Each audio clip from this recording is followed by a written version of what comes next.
Bueno, soy Mati, tengo 20 años y soy estudiante de Educación Social.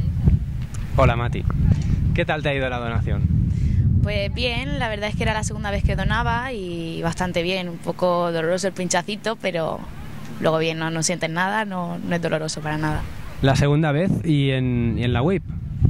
No, la primera vez fuera casi un año en Plaza España.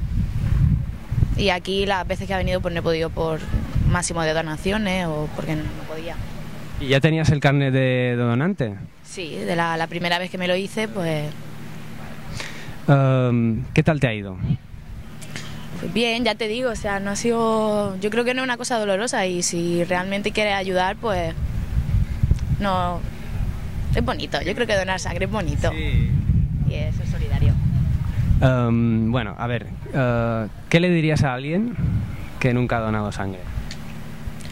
Pues que... Para motivar. Sí, lo primero, no duele, todo el mundo te pregunta, ¿duele? No duele. Y lo mismo, pues que en realidad, como dice el eslogan, ¿no?